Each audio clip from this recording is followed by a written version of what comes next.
Good afternoon. Well, we got a comfortable day when that rotten heat and humidity, bearable now, probably won't last very long. I got a mysterious problem that I just discovered today on the shed addition, and I'm going to take you around to the side here. And there's wood shavings down here. I have no idea what that is. This is just a molding I put on the plywood, a 1 by 3/4 inch, I guess, like a furring strip, only a little narrower. But I don't know what this is. It's just noticed. I thought at first, from the ground looking at it, I thought it was the gypsy moth making those, because they're all into butterflies now. Moths, I should say, not butterflies. But there's one here, and there's another one here. It's just on this molding. I have no idea what did this. Maybe somebody out there could tell me. And down in the corner, I'll take you around to the back and show you. Here, you see all this? All these wood shavings down here. I have no idea what that is. What did this? No marks around here, none here. None in the, there's some caulking in here, Pheno seal. And over here, let me get you over on the other side here. I don't know what that is. It's weird. Yeah, I don't know what the hell this is.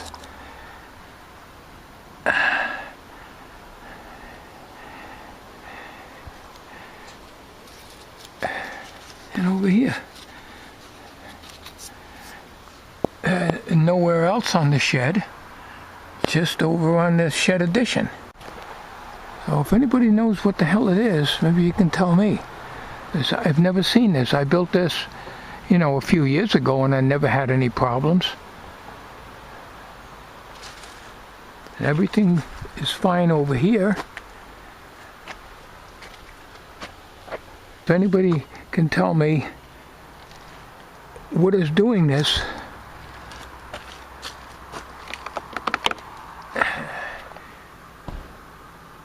I would appreciate it.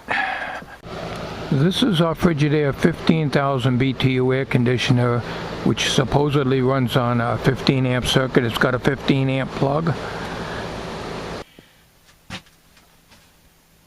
That air conditioner will be 5 years old the 14th of August.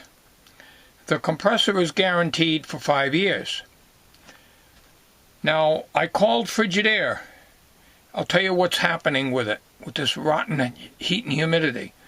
This is actually the second air conditioner that this has happened to.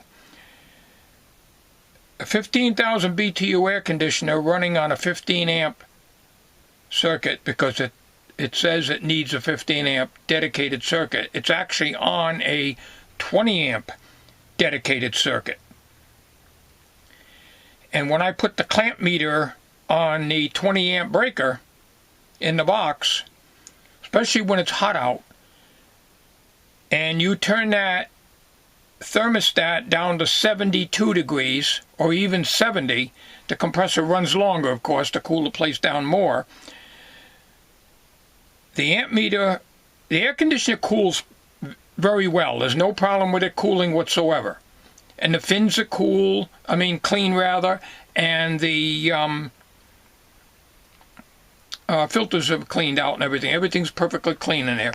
But what happens is, or what started happening, and I think it's been going on for a while, and I think that's probably why I blew out these surge protectors, which are supposedly good for only 15 amps. So this thing starts out at 11 amps. Starts right up, no problem with a starting capacitor whatsoever. Starts right up, goes 11 amps, 12 amps, 13, 14, 15. It keeps climbing, that gets up to 21 amps. And then the compressor kicks off because I've got the thermostat on the air conditioner set to 74. But what it was doing before was throwing the breaker because it probably went way over 21 amps. I don't know because I didn't put the meter on it at that time. So I told the wife, turn it down to 73 or 74.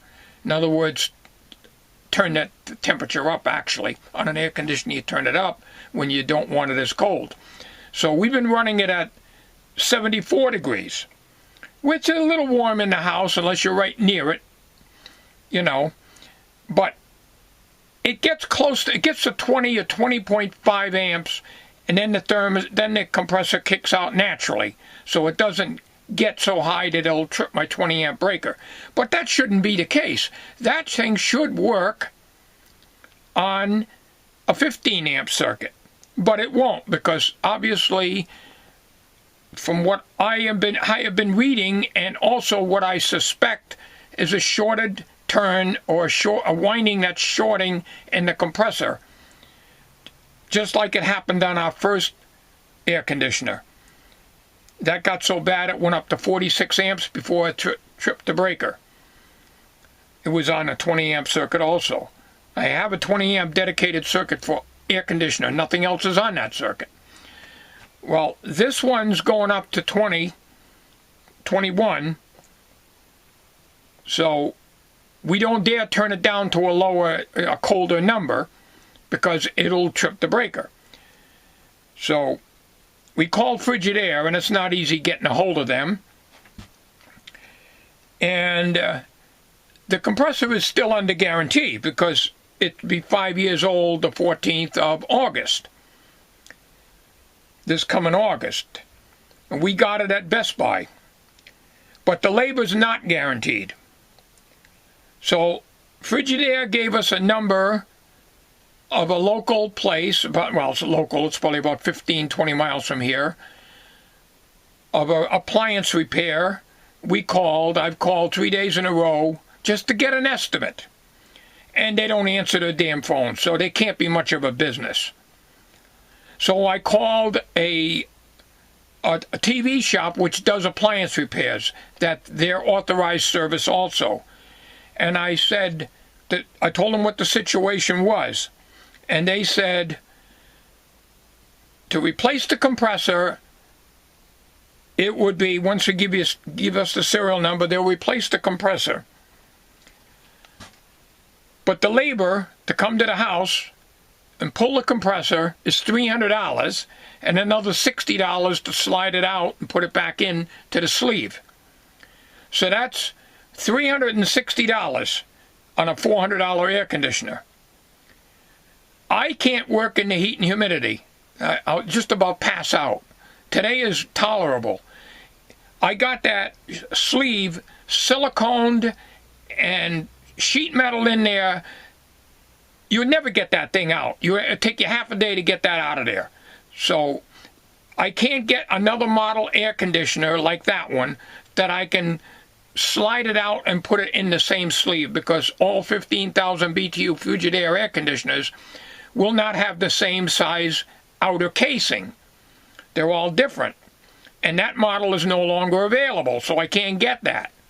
It's cheaper probably to go out and spend another $400, which we really can't afford now, to replace it. Right now it's cooling all right, but when it gets hot and miserable again, the same thing is going to start happening.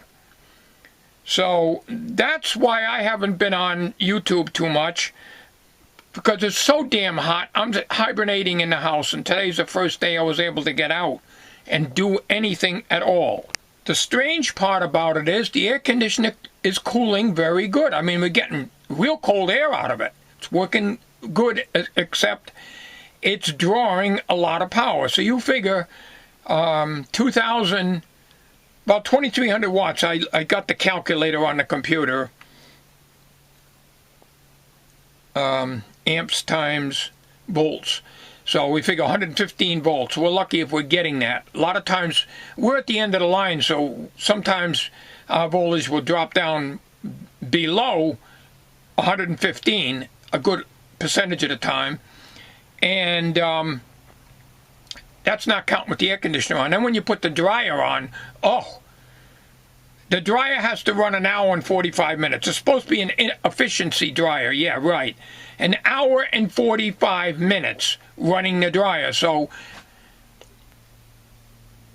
I bite my nails, so to speak, and hope we don't overload things.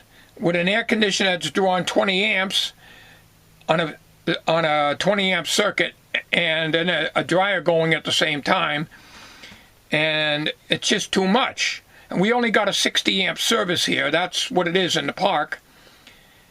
But even so, if you're not running everything like that, the mobile home is in 1993, so the wiring is up to date, the breakers are okay, and you know, the breakers run a little warm, but to the touch, but only they run warm if it's real hot out, and I think it's because the heat, the sun and everything hitting the building and heating everything outside. Then when you feel them, it's warm, even though the air conditioner isn't maybe on at that very time. You know, it cycles on and off. So everything's warm on that wall anyways a little bit from the heat outside. So when it's real hot, you know, everything feels warm on the wall because there's not a good insulation like there should be, like they have in houses. So if this thing will last throughout this year, this season, I'll have to buy another one. Now I've got a 10,000 BTU in the shed that we bought, but it's too small for the sleeve. I can slide that whole thing right in that sleeve, but then I got to close all the openings around. But I don't know if the ventilation will line up with the ventilation holes in the sleeve that's on this one.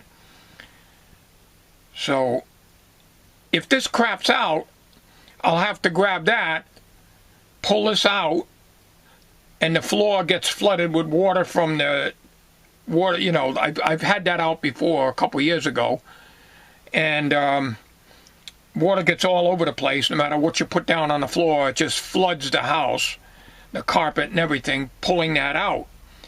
But I do have a 10,000, which won't really do the area that we've got. We got like a 14 by 22 area to do in the front room and the kitchens combined. And I could put the bedroom air conditioner on. I've got one in the bedroom. That's 8,000.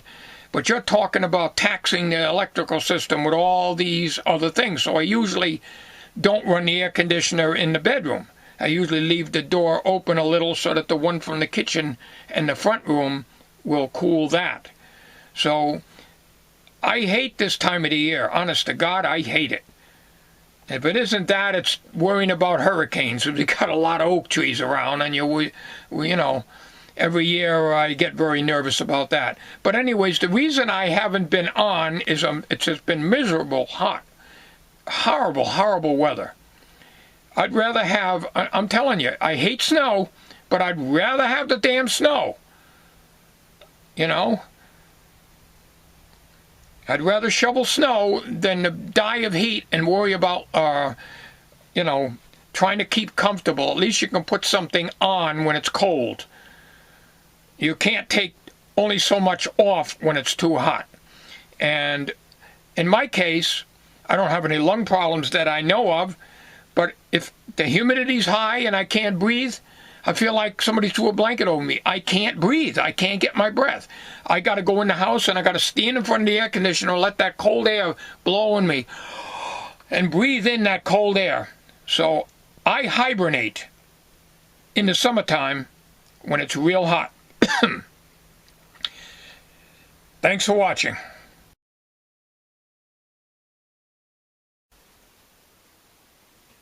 Did you know that the average bed contains 6 billion dust mites?